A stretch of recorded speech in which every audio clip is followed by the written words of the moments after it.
If you like this video, click like. If you want to continue to follow our adventure, hit subscribe. Your support would be greatly appreciated.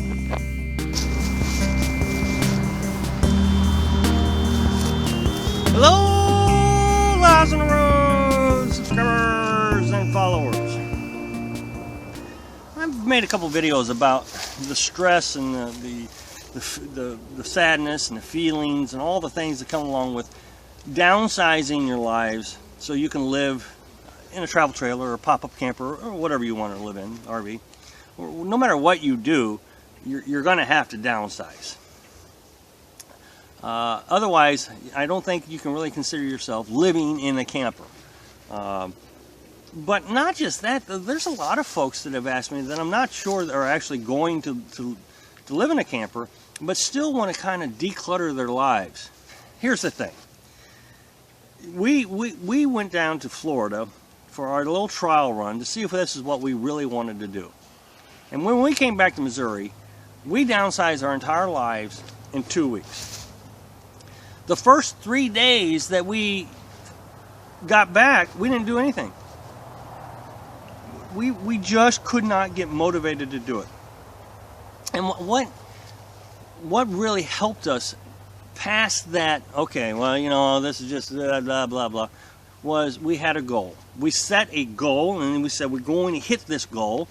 And it helped that we saw our future living in a camper.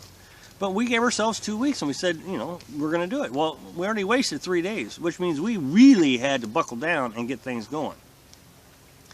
But what really helped me was saying, when was the last time I used this? And if I couldn't answer the question, or it's been a long time since I used them, I got rid of them. And so an example would be movies. I really had some nice movies that I really enjoyed. And yes, I'm a sci-fi geek. I had all the Star Wars movies. I had all the Star Trek movies. And a lot of movies I liked. I got rid of all the movies. All but just a few. I think that I've only got 2 or 3, maybe 4 movies in the camper. The house was a big one. We rented a beautiful, beautiful house. $350. I mean, you can't get a house 8 acres for $350. It's just, you can't do it. It was dirt cheap. The guy just wanted someone to take care of the place, cut the grass, that kind of thing. And I mean, it was a real steal. And if we ever decided not to do this, we'd never find another house like that. So we had to make the mental connection that we are never going to go back to a stick and brick. Because, I mean, that would be a real regret, leaving that house and coming back. So we had to focus and say, okay, this is what we want to do. And it is what we wanted to do. I gave up my hobbies. Now, I didn't just throw my hobbies away or sell them or anything. I did have someone have my mother hang on to my hobbies. And that might be something you want to do until you're comfortable with whether you still want to do that hobby, or maybe when I go visit my mother, I can work on that hobby. But I didn't get rid of my hobbies. I mean, I didn't have a lot of hobbies. I have one hobby.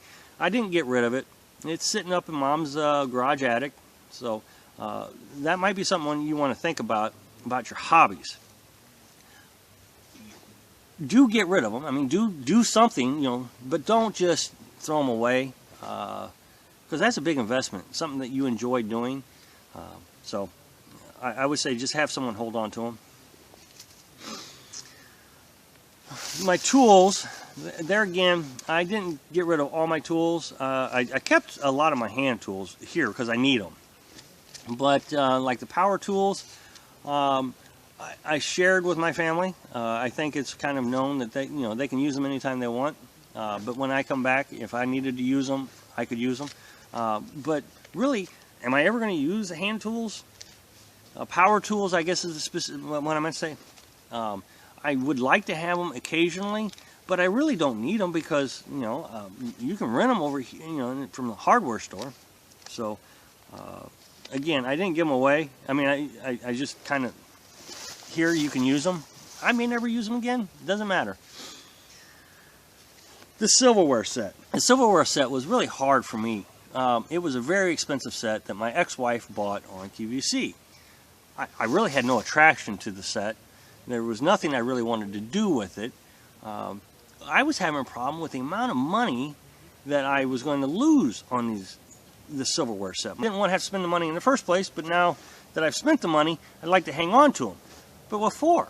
It's not like I was using them then. I mean, this set had everything. You know, the gravy ladle and the spatulas and the whole thing. I mean, it was a ridiculous set.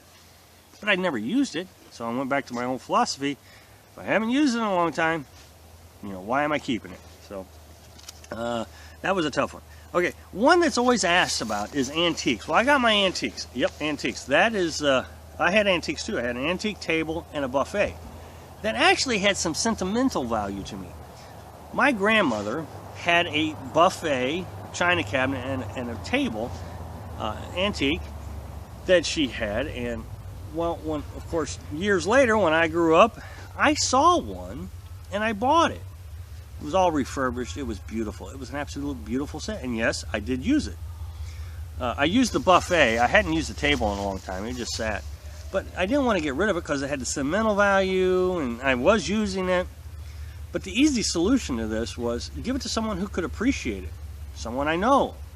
And you know, maybe they could use it. Maybe they could sell it and have value for themselves. Whatever the case was. But I felt better, I really did feel better giving it to someone that I thought would appreciate it or needed it or was could use the money or whatever the case is. But it enhanced their lives. So, I mean, I was done with it. I didn't need it anymore. So, I hope that kind of answers the question again about downsizing and what we did to be able to really focus in on 2 weeks and get it done. So, thanks for watching. Be sure to subscribe. Click like if you like the video. And happy travel.